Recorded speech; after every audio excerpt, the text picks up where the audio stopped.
13.3 question number 7 है ना।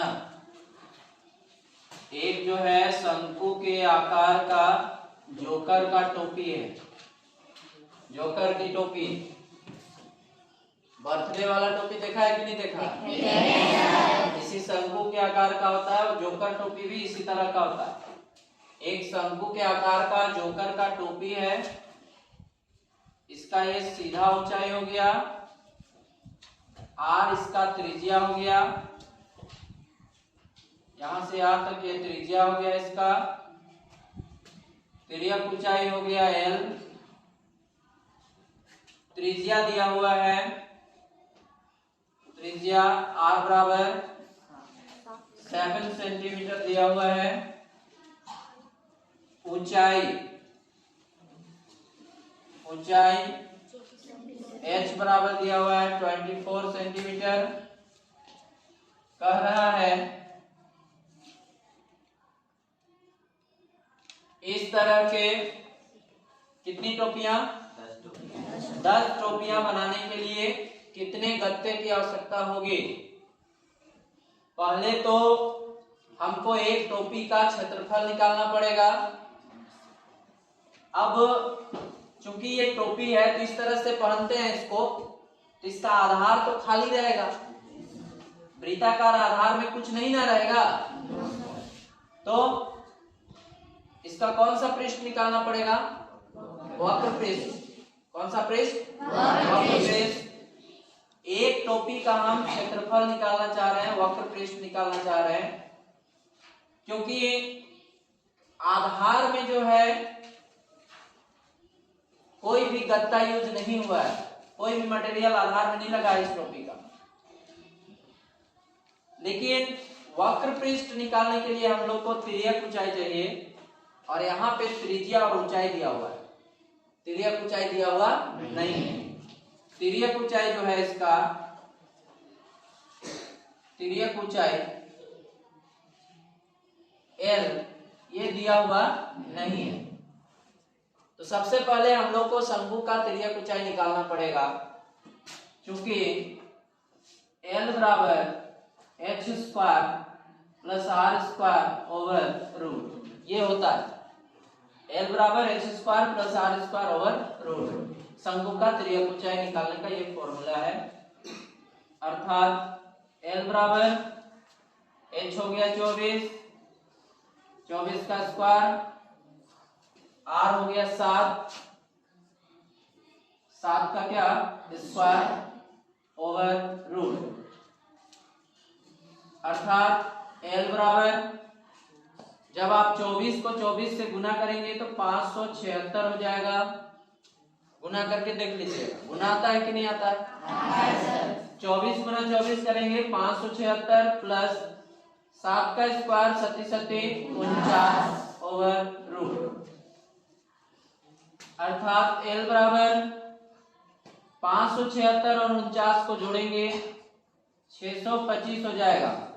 जोड़ के देख लीजिए, 9 और 6 15, हाथ में बचा 1, 7 4 11 और 1 12 का 2, हाथ में बचा 1, 5 और 1 6, 625।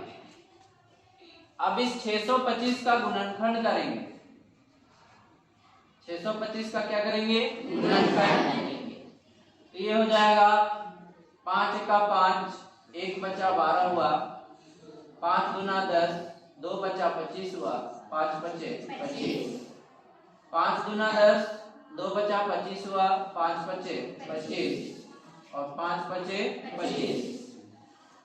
तो ये हमारा हो गया L is equal to over root 5 into 5 into 5 into 5। कितना टाइम से आया? 4 बार, 1 2 3 4। L बराबर हो गया, स्क्वायर रूट में जोड़ा मिल जाता है तो एक एक निकाल के क्या कर देते हैं? गुना कर देते हैं। तो ये हो गया 5 into 5, L is equal to हो गया 25 सेंटीमीटर। ये इसका तिर्यक ऊंचाई आ गया इस टोपी का। क्या आ गया? तिर्यक ऊंचाई। अब हम इस टोपी में जो गत्ता लगा है उसका क्षेत्रफल निकालना चाह रहे हैं, तो इसका क्या निकालेंगे? वक्र पृष्ठीय क्षेत्रफल। तो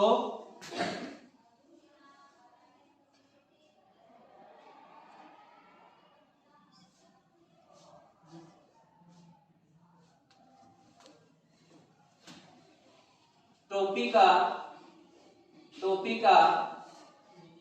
वक्र पृष्ठीय क्षेत्रफल बराबर शंकु का वक्र पृष्ठ क्या होता है? पाई आर एल। पाई का मान हो गया 22/7, आर हो गया 7, एल हो गया 25। यही ना आया हुआ है? Yes sir. 7 का 7, 7 का 7, ये हो गया 22 × 25। 22 बचे 110 का 0, हाथ में बच गया 11। 22 दूना 44 और 11 55, 550 सेंटीमीटर स्क्वायर। ये आ गया एक टोपी का। एक टोपी में जो गत्ता यूज हुआ है उसका आ गया 550 सेंटीमीटर स्क्वायर। इस प्रकार की कितनी टोपियां हैं? 10। तो 10 टोपी बनाने में आवश्यक गत्ते का क्षेत्रफल बराबर 10 गुना 550 गुना कर देंगे, एक 0 बढ़ जाएगा इसमें, 5500 सेंटीमीटर स्क्वायर। यही हो गया 10 टोपी बनाने में आवश्यक गत्ते का क्षेत्रफल। हमने यहाँ पे वक्र पृष्ठ इसलिए निकाला क्योंकि टोपी जो होता है, टोपी में आधार क्या रहता है? खुला रहता है, केवल चारों तरफ मटेरियल यूज हुआ है ना, इसलिए इसका वक्र पृष्ठ निकाल लिए तो एक टोपी का क्षेत्रफल आ गया। तो ऐसी 10 टोपियां बनाना है तो कितना से गुना कर दिया? 10 से गुना कर दिया। 10 गुना 550 हो गया 5500 सेंटीमीटर स्क्वायर। क्लियर है? कोई डाउट नहीं है?